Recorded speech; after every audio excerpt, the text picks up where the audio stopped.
Movie की शुरुआत में हम क्रिस्टीना नाम की एक लड़की को देखते हैं जो कि फिशिंग करने गई होती है। जब वो वापस आती है तो उसके स्टेप डैड टॉम इस बात पे बहुत ज्यादा गुस्सा होते हैं। अब वो फार्म हाउस से घर की तरफ जा रहे होते हैं तो टॉम को जॉर्ज नामी एक आदमी मिलता है जो कि उनका पड़ोसी था। अब वो दोनों बियर पीने का प्रॉमिस करते हुए वहाँ से चले जाते हैं। अब हमें पता चलता है कि जॉर्ज एक गैरेज में काम करता है, लेकिन वहाँ पे उनकी इनकम ठीक ठाक नहीं होती। इस वजह से पूरी फैमिली बहुत परेशान है क्योंकि उसके पास बहुत ही कम कस्टमर आते हैं और जो लोग आते हैं वो उसे पूरे पैसे नहीं देते। अब हम टॉम और उसकी मॉम कैथरीन को देखते हैं जो कि मौसम की वजह से काफी परेशान होते हैं। टॉम अपने खेतों को बेचने के लिए कहता है जिस पर कैथरीन बहुत ज्यादा गुस्सा हो जाती है। अब हम क्रिस्टीना को देखते हैं जो कि एक बार में होती है। जब वो बाहर आती है तो वहाँ पे वो जॉर्ज को देखती है जो कि उसे लेने आया होता है। अब हमें पता चलता है कि क्रिस्टीना और जॉर्ज का अफेयर चल रहा था। जॉर्ज अपने घर आता है तो देखता है कि उसकी बेटी हैदर भी वहाँ आई होती है, जिस पर उसकी दूसरी बेटी पूछती है कि वो कहाँ था। जॉर्ज उससे झूठ बोल देता है कि वो गैरेज में था। अब हम देखते हैं कि किम का एक छोटा सा बेटा भी होता है जिसका नाम रेज होता है, जिसे वो अपनी सिस्टर हैदर को देखकर काम पर चली जाती है।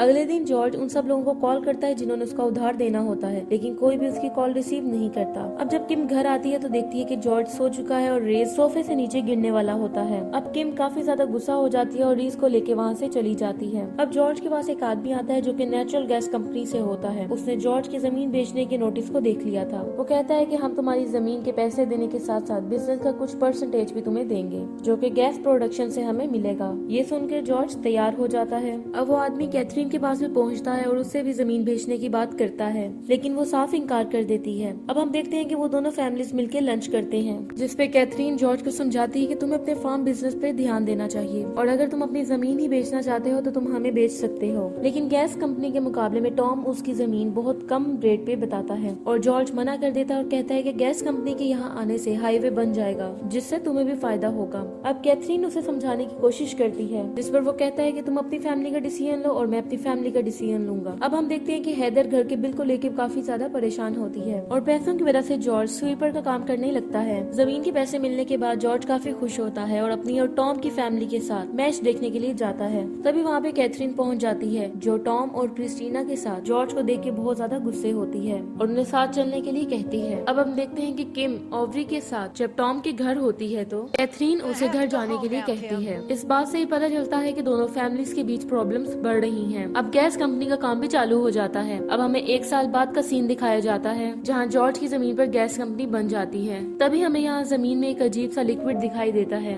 गैस की कंपनी के पोल्यूशन की वजह से जॉर्ज की फैमिली काफी परेशान हो रही थी। अब हम हैदर को देखते हैं जो कि केबिन में क्रिस्टीना से मिलने के लिए जाती है। वो दोनों काफी खुश होते हैं जहाँ क्रिस्टीना बताती है कि वो अपनी क्लिक की हुई फोटो स्टूडियोज में भेजने लगी है जिसको लोग पसंद भी कर रहे हैं। इसके बाद वो हैदर से उसके कॉलेज के बारे में पूछती है, जिस पर वो बताती है कि वो कॉलेज नहीं जा रही क्योंकि उसके पास पैसे नहीं हैं। अब क्रिस्टीना पूछती है कि क्या गैस कंपनी तुम लोगों को पैसे नहीं दे रही। वो बताती है कि वो लोग पैसे पे कर रहे हैं लेकिन डैड पर काफी ज्यादा उधार था जिसे वो अभी भी उतार रहे हैं, इसलिए मैं पढ़ाई के लिए कोई ऑनलाइन कोर्स देख रही हूँ। अब क्रिस्टीना उसे समझाती है कि तुम एक बहुत ब्रिलियंट लड़की हो और तुम सब इन सब चीजों का हल निकाल लोगी। अब हम देखते हैं कि ड्रिलिंग की वजह से वो अजीब सा लिक्विड आसपास के पानी में फैल जाता है जो कि काफी खतरनाक था क्योंकि दोनों फैमिलीज उसी पानी को पीती थी। अगले सीन में कैथरीन क्रिस्टीना से कहती है कि मेरे मरने के बाद टॉम उन गैस वालों को हमारी जमीन दे देगा, इसलिए मैं चाहती हूँ कि मेरे बाद तुम इस फार्म को संभालो। और साथ ही कैथरीन उस पर हंसने लगती है कि अगर तुम एक फार्मर नहीं बनोगी तो क्या तुम एक फोटोग्राफर बनोगी, तुम्हारी पिक्चर्स अब इतनी भी अच्छी नहीं है। अब हम टॉम और उसकी वाइफ ओवरी को देखते हैं जहाँ पे टॉम अपनी गाड़ी को ठीक कर रहा होता है और ओवरी को चोट लग जाती है जिससे उसे बहुत ज्यादा दर्द होने लगता है और वो टॉम से काम करने के लिए मना करती है, लेकिन टॉम कहता है कि तुम एकदम ठीक हो, तुम्हें कुछ नहीं हुआ। तभी वहाँ पे क्रिस्टीना पहुंच जाती है और ओवरी को एक दिन के लिए रेस्ट करने का कहती है। अब हम कैथरीन को देखते हैं जिसकी हालत दिन ब दिन बहुत खराब हो रही थी। ओवरी ये सब देख के बहुत परेशान होती है, लेकिन कैथरीन कहती है कि मुझे शायद एलर्जी हो गई है और मैं जल्द ठीक हो जाऊंगी। अब कैथरीन हैदर से मिलती है और उसे कहती है कि जब तुम अकेली हो जाओगी तो तुम क्या करोगी, क्योंकि एक समय आएगा जब किम तुम्हें छोड़ के चली जाएगी और तुम्हारे डैड किसी और से शादी कर लेंगे, तब तुम बिल्कुल अकेली हो जाओगी। इसलिए तुम्हें बिजनेस सीखना चाहिए जिसे तुम साथ चल के आगे बढ़ा सको। अगले सीन में हम देखते हैं कि हैदर को एक गैस कंपनी से लेटर मिलता है जिसे सब लोग देख के बहुत खुश हो जाते हैं। उन्हें लगता है कि अंदर चेक होगा, लेकिन जब वो लोग खोल के देखते हैं तो पता चलता है कि कंपनी वालों ने अपना सारा खर्चा वहाँ से काट लिया था, जिसकी वजह से जॉर्ज को कुछ भी नहीं मिला।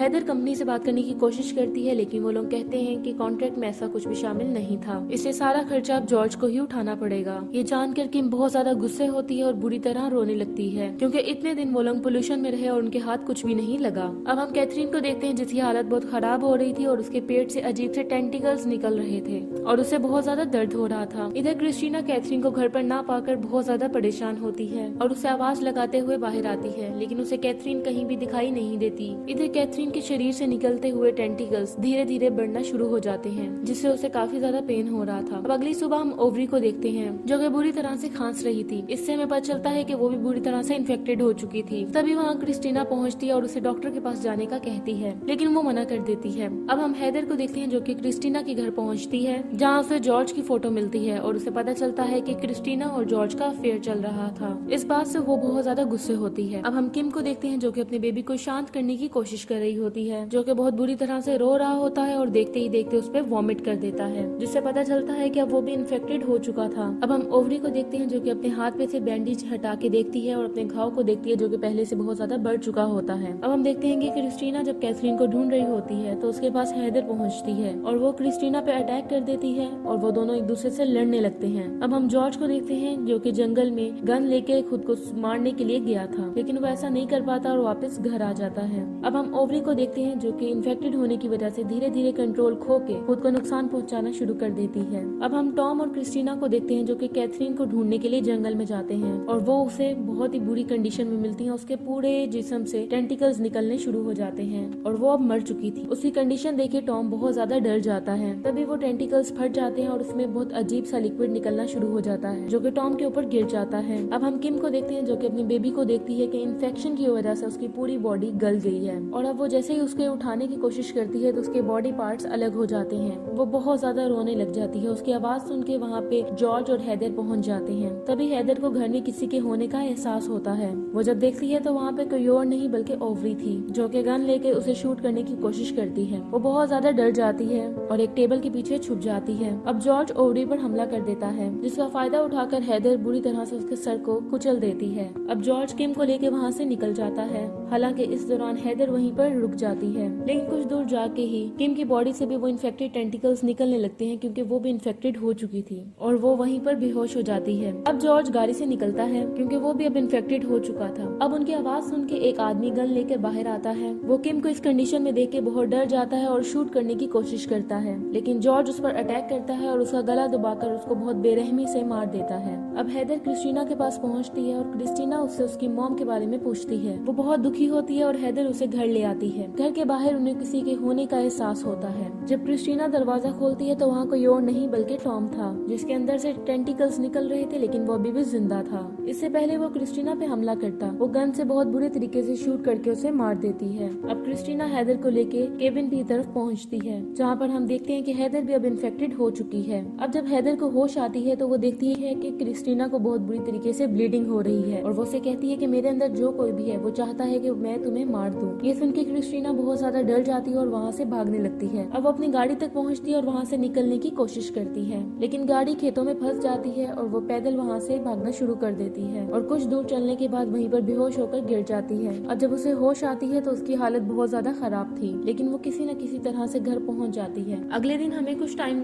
बाद का वक्त दिखाया जाता है, जब सब कुछ नॉर्मल हो चुका था। क्रिस्टीना फार्मिंग के साथ साथ फोटोग्राफी भी कर रही थी, जो कि वो करना चाहती थी। अब यहाँ कॉर्न को यानी कि मकई को शहर भेजा जा रहा था। क्रिस्टीना इधर बैठी थी और अपनी हाथ को गर्दन की तरफ फेर रही थी। सस्पेंस से तो यही लग रहा था जैसे क्रिस्टीना भी इन्फेक्टेड हो चुकी होगी और उसके खेत भी। देख के तो यही सब लग रहा था जैसे ये सब कुछ अभी खत्म नहीं हुआ और ये सारा फंगस यानी कि इन्फेक्शन उस खेतों के सूरत में और उस कॉर्न के सूरत में शहर जा रहा था। और असल में क्या हुआ ये बहुत क्लियरली नहीं बताया गया, बस एक सस्पेंस रखा गया है। इसी के साथ ये मूवी एंड हो जाती है। Thank you so much for watching.